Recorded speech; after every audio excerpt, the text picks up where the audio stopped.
Sa ginanap na public briefing ngayong araw ni Presidential Spokesperson Harry Roque, direktang tinanong ng kalihim ang Rappler reporter na si Pia Ranada kung gusto nitong lusubin ang China.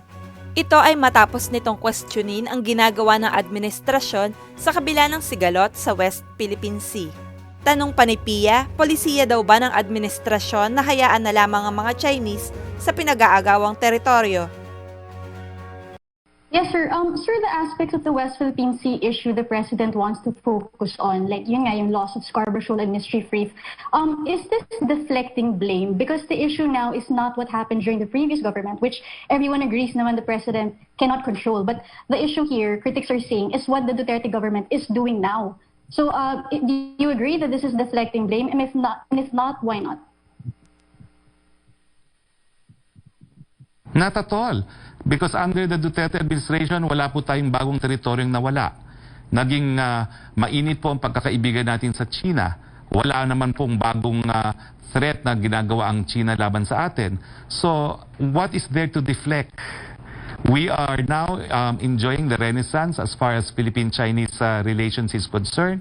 Hindi po nagkakaroon ng banta sa ating territorial integrity. What is there to deflect? Sumasagot lang po kami sa mga walang basehan ng mga paratang ng mga kritiko ng Presidente. Matatapos po siguro itong usapin na ito kung titigil din nila yung kanilang pagbabatikos dahil di naman po pwedeng hayaan namin silang bumatikos nang hindi sumasagot base po sa kasaysayan at sa katotohanan. So, sir, what about the more build-ups of military facilities on the artificial reefs, like Mischief Reef, which took place during the Duterte administration? Like, currently, there's a new runway on Mischief Reef, and there were surface-to-air missiles also on some of these artificial reefs. And at the same time, ships are being deployed to these islands from China. So, are you saying the government is okay with that, those new activities of China? Hindi po sa okay. Pero anong magagawa po natin? Eh dati na namang nasa possession nila ang Mischief Reef. Nawala po sa atin ang Mischief Reef 1995 pa. At totoo po na talagang ginawa nila mga base militar yan, pero nagsimula po yung proseso na yan mula po nang naghain tayo ng arbitration nga. Yan ang kasagutan nila sa ating arbitration. At naalala ko, may ilang mga nagsasabi na baka mamaya hindi rin makabuti sa ating arbitration na yan kasi hindi malulutas ang pinag-aagawang isla at naging dahilan nga para mamilitarize lalo yung problema. So, ang usapan po, walang bagong reclamation, walang bagong teritoryo na aagawin sa atin, and they're holding as far as that promise is concerned. Pero sa Lunes nga po, ipapakita ko kung ano yung mga improvements na meron ng China nung una at ano ngayon ang itsura ng mga improvements na yan matapos po ang ating arbitration. Lahat po yan sinimulan nung tayo po naghain ng arbitration. Sinimulan at natapos bago po magkaroon ng desisyon ang arbitral tribunal. Sir, hindi ba yung promise na yan actually benefits China? Because parang kumbaga you're saying that they can do anything else aside from reclamation, aside from seizures. So, you know, this is now allowing them na nga to deploy military ships there. And people are saying this is also alarming because it means that they can effectively increase their control in the West Philippine Sea. So, you're saying na ano magagawa natin? So, is the policy of the government to just let it happen? Well, alam po, ang tanong is, anong gusto mong gawin, Pia? Gusto mo bang magpadala ron ng kasundaluhan para sabihin, huwag na kayo magtayo ng extension ng inyong runway dyan? Gusto mo bang lusubin na yan ng ating ng mga Philippine Navy para paalisin sila? Siguro for once, ikaw magbigay ng kasagutan. Anong gusto mong gawin? Tumutok tayo sa Mischief Reef. Kung ayaw mong continued improvement sa Mischief Reef, sabihin mo anong gusto mong gawin ng gobyerno.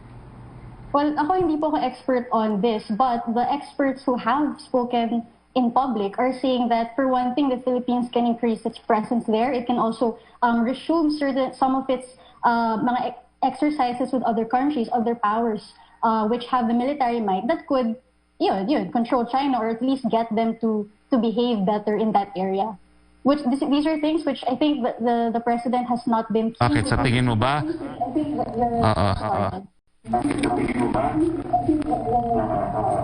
Well, and what's the question now, no? Pero kung ang question mo, ba't hindi pinapatupad yung suhestyon ng so-called expert na joint military exercises, di ba kakatapos lang natin ng VFA, balikatan exercises? At hindi ba ang Estados Unidos at iba pang mga bansa ng Europa ay nagpapatuloy magpadala ng kanilang mga aircraft carriers para sa tinatawag nilang freedom of navigation, no? Pero naitigil ba yung ginagawa ng China? So yun ang punto ng presidente. Anong gusto niyong gawin ko? Makipaggera sa China? Hindi nga niya gagawin yun dahil papakita ko rin po sa susunod na press briefing yung pagkakaiba ng ating military capacity, no, between the Philippines and China. So anyway, let's move on to your next question because it's now 12:42. Sir, last question. Earlier you said Huli and Felipe Reef is far from the Philippine landmass. We never possessed it. Sir, does that mean that Malacanang is not bothered by Chinese ships' presence there? And that statement of yours that it's too far away anyway, doesn't that weaken our position and the position of the National Task Force in the West Philippine Sea? Well, all we're saying is we were never in possession of that area. And we're making a big thing out of the fact that that area naman in the first place was never under our possession. So, pinalalaki po. Pinalalaki ang issue.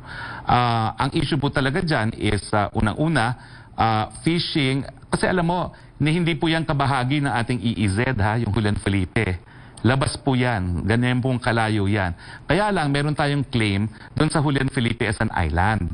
Kaya we claim na meron niyang territorial seas. So pinalalaki po yan ng ating mga kalaban talaga. Dahil ang ating claim dyan is because of the PD, pero ang totoong nag-aagawan dyan sa area na yan ay Vietnam at saka ang China. Eh bakit Pilipinas? Bakit si President Duterte ang tinatanong kung anong gagawin niya dyan? Ba't hindi tanongin ng mga Vietnamese? Dahil unang-una, mas malapit sa kanila yan. Pangalawa, sila talaga yung nag-aagawan dyan sa area yan. Eh bakit ang sise binibigay kay Presidente Duterte? Hindi niya maintindihan. Remember, we're not the only claimants there.